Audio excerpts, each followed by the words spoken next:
So we got original function. What kind of function is this? Rational function. At Austin Polytechnical Academy on Chicago's west side, students in this advanced placement calculus class are learning about integrals, infinite series, and derivatives. So she brings that -2 out in front times x to the -3. Now what's she going to do next? But it wasn't just the college prep curriculum that brought 18-year-old Stran'ja Burge here. It was like they had like a different approach to high school learning. Like some kids will go to a different school and they just focus on the basics like math, social studies, reading and all that. But here they showed us something different. That something different is the result of an unfulfilled demand for highly skilled, highly educated personnel in the manufacturing sector. Our mission is to educate the next generation of leadership in advanced manufacturing. Erica Swinney is the director of career and community programs at Austin Polytechnic Academy.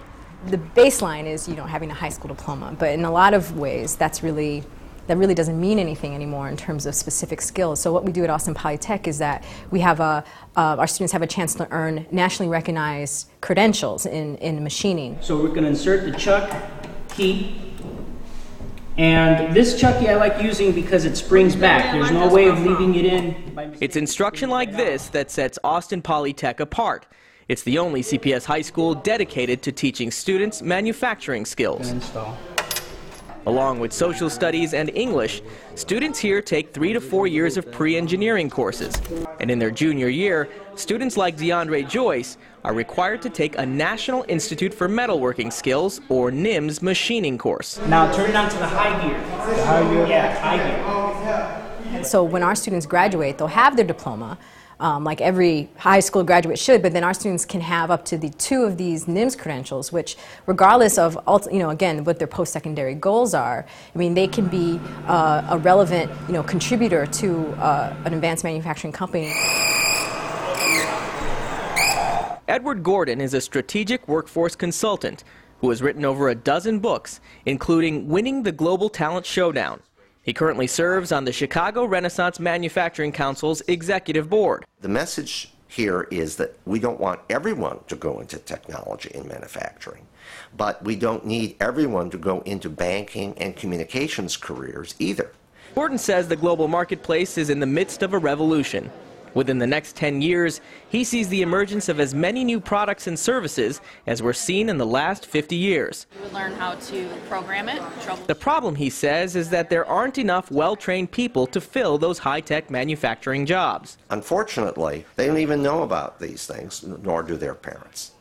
That's the people paradox, because for the first time, we have a younger generation coming up who are less prepared educationally for the world that we have created. That wasn't supposed to happen in the United States.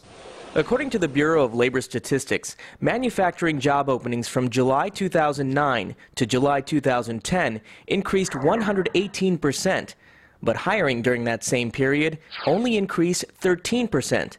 That, say industry experts, suggests that the line between blue-collar and white-collar jobs is disappearing. Right now in the United States, there are 15 million Americans who are unemployed, yet we now have 3 million vacant jobs that we cannot fill. The majority of those are STEM jobs, science, technology, engineering, and math related. It's one reason the owners of Hudson Precision Products here in Broadview have been actively involved in supporting programs like the one at Austin Polytech, in the hopes that down the line, these graduates will one day fill the needs of tomorrow's manufacturing jobs. There you go. It was a program that was put together with a very distinct purpose of manufacturing technology at the high school level, because the need is so great in the city of Chicago for people to do this kind of work. And Chicago Public Schools did listen to us and say, we agree that this is a need and we will help you in setting up this program.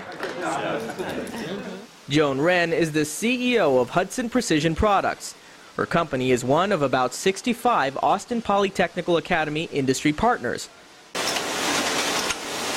Companies like hers have provided job shadowing and apprenticeships to students like DeAndre Joyce.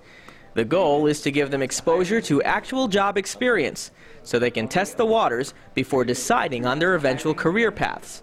At the high school, I probably will work at one of our partners, Hudson Precisions, for a year, then go to college and get a degree in manufacturing or business. They need to be sophisticated in math, and they need to have their basic science courses and their basic engineering courses, and have enough machining knowledge to understand what it's all about. So the whole thing is exposure to what they would do if they were to take a job in manufacturing. And for students like Stran'ja Burge, being proficient in calculus is just as important as learning real-world skills that can keep her afloat if college has to be put off. They showed us that coming out of high school, we can get a good paying job just by actually doing what we had to do in high school. So by them offering us the engineering classes and stuff, so it was like, even if I decide to wait, I'll still be able to get a good job. You would agree with what she's saying then? Yes, I see that.